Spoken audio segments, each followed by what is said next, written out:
Academy leadership is dedicated to building leaders and to developing leaders. And when you have team captains that are peer leaders and are challenged with not only excelling themselves, but excelling the entire team, there's no better way to be able to work with them and to develop them and to provide for their development than bringing them out here to Gettysburg. To really look at the battlefield and look at some of the lessons that were learned on the battlefield and see how they were applied to them as peer leaders. Well, the battlefield itself is powerful, and some of the lessons are incredibly insightful. So what happens is you could see lessons of leadership. Now that we are 150 years beyond what actually took place, we can understand the consequences. So when leaders have made a decision and have taken action, now you can see and understand what the consequence is. But what happens is that the leadership that was implemented on the battlefield now has a lesson and a lesson to be learned. That lesson is universal. Leadership is universal. The principles of motivating and inspiring young men and women, those principles are universal. So you can take lessons that are learned here and see how they are now applied into peer leadership when these team captains have the responsibility to lead their teams and inspire the young men and women on their teams to achieve levels they hadn't previously ever thought were possible. I've always felt and always believed that peer leadership is the most difficult leadership. Normally, if you're in the Army, for example, you have a hierarchy of leadership where you have someone in charge and you got subordinates. They normally, when you speak as a senior, the subordinates sit and listen, so leadership becomes very easy at that point. Peer leadership, they don't have to listen, so how do you become influential as a peer leader so that you can inspire and motivate peers to accomplish goals and objectives, which really is what leadership's all about. What is your leadership philosophy? What is your personal leadership philosophy? I don't know who motivated you to come, I don't know why you came, but the fact that you're here says a lot about you as not only as an athlete, not only as a student athlete, but as a leader, as an athlete. So that you can study leadership from other people and see how leadership was applied, but more important, how does that leadership lesson apply to us today? And that's why we're here at Gettysburg, because Gettysburg is not just to talk about military history. Gettysburg is to talk about leadership. And the reason I love Gettysburg so much is that most of the fighting at Gettysburg was from small unit leaders, young people that were in charge of smaller groups. And they're the ones that really made a key difference. So there's leadership lessons, and those type of lessons will also be applicable to what you're going to be doing as a leader in your sport. It's been super cool so far to get to go through the battle scene and see a super influential time in American history. So I think it's been a really cool experience to get to view it from a different perspective. I like the way this is structured in the sense that we would get to view a monument or an area on the battlefield, and then Chris would just explain it and get to talk about it a little bit, and then we would have leadership skills worked into that rather than doing the whole tour and then at the end talking about leadership. I thought that was really cool to break it down. And this is George Meade, and this is, in my view, the best general they've ever had, and well suited to manage a defensive battle. He didn't want the job, nobody wanted it by then, but Lincoln didn't ask him, just told him, you'll take over. And in a soldierly fashion of doing his duty, he stepped up from 10,000 men to 90,000. And 3 days later, the biggest battle of the war is going to begin at Gettysburg. It's going to be notable because it's up north. Most battles are in the south. And it's going to be so notable because it is the one battle above all others, in my view, that could have changed the course of our country. If you wonder how Union soldiers felt about it, one of them looked back on our battle. He said to fail at Gettysburg would have been the death of the USA. And so if there was ever a battle where Union soldiers are going to cling to their ground, it's going to be here at Gettysburg.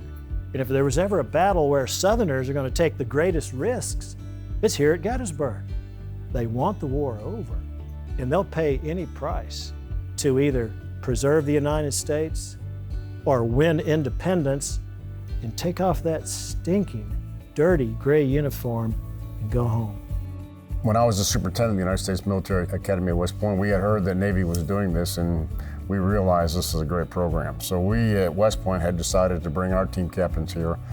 And it was so successful with our team captains that we brought not only our team captains, we brought all of the cadet leaders who are in leadership positions. The coaches from the athletic side and the team captains from the athletic side can't say enough about their experience out here. Pulling them away from the military academy and their duties and responsibilities for a couple days is worth every minute for being out here. Understanding leadership in a very open, conducive setting, setting the conditions for team building and understand what's expected. And then, like I said, the application of those leadership lessons to what they're going to be doing as leaders themselves. So this is your performance on any given day over time. Every once in a while, performance increases and you perform to the upper level of your potential over here. And sometimes you perform to the less of your potential. So complacency to me, correct me if I'm wrong, is where average occurs. Because average, you just go out there and do it. It doesn't take a lot of energy, it doesn't take a lot of effort. How do I, as a team captain, get my team, my teammates, to perform to their upper level of potential in everything they do? How do I get them out of complacency to get there? You set the standard. You personally set the standard because you're out there doing it. Your subordinates say, if he's doing it, there's no excuse. If he's doing it, I got to do it. And when soldiers, subordinates, teammates see you as the leader sharing hardships, it takes away every single excuse. So I think a lot can be taken away from the Civil War leaders that we've studied here. Things like shared hardships has been something that really stood out to me and what I'd like to take back to my team. Having to deal with difficult conditions. These guys were dehydrated, some of them coming from walking 25 miles in a day. So it really puts things into perspective and how these hardships can better yourself and your teammates. What stood out to me in the culture was Buford's note to Reynolds saying, I need to slow him down, send infantry now. Usually the boss says, send infantry, but Buford's the subordinate. And as a subordinate, he says to the boss, send the infantry. Who's the one giving the orders? Normally the boss gives the orders, but in this case, Buford's giving the order. But it's not really an order. There has to be a relationship between the two of them where they have the freedom to be able to speak like this with each other. And they don't find it offensive. If they have that type of relationship, that relationship grew out of a culture. And that relationship grew out of a culture that allowed that relationship to be mature, that relationship to be candid, that there can be open, candid conversation. You don't have to worry about offending somebody because people are listening and trusting what you're saying. So the question I want to ask all of you is, as the team captain, as the team leader, how do you create that culture? How do you create that climate? How do you create that trust between you and your teammates and between you and your coach? I think two big things would be like using communication to make sure everyone's on the same page, and also setting goals for the team, which give outlines for how people should act moving forward, and kind of sets the guidelines for how we need to act to achieve our goals. So making sure everything's really clear through communication and then staying within those parameters to achieve our goals. Then we go down to Hancock's order to Colonel William Colville. 6-1, I think, were the odds, if I remember right. But they went ahead and attacked anyway, knowing that when you go in that direction, you're gonna have 80% casualties, and they do. So what makes a man or a woman attack knowing that that attack will most likely lead to their death? They all understood what the why was. They all understood what the why was tactically, and they all understood what the why was big picture. And what happens when you have a why?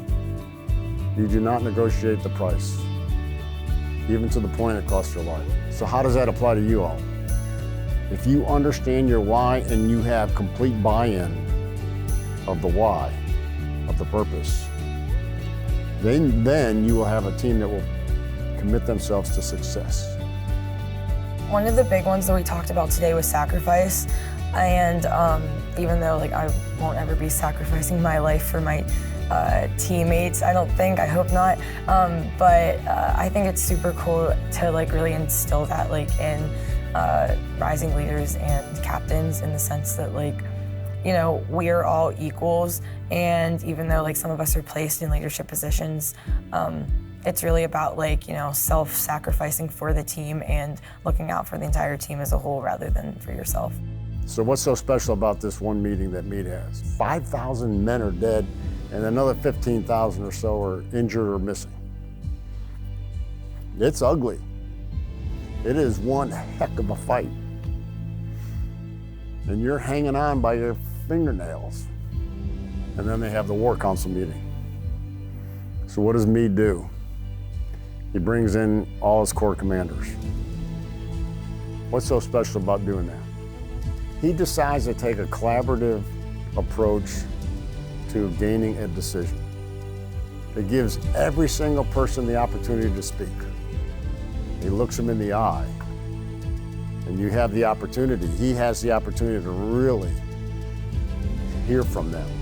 There's going to be times, you know, if it's going to be the third quarter, it's going to be toward the end of the game, and your teammates are going to be hurt. And you, on the sideline or whatever, go down there and look them in the eye and say, how you doing? You not only get an appreciation for what they are really capable of, but at the same time, you motivate them because you have demonstrated the fact that you care enough to be there.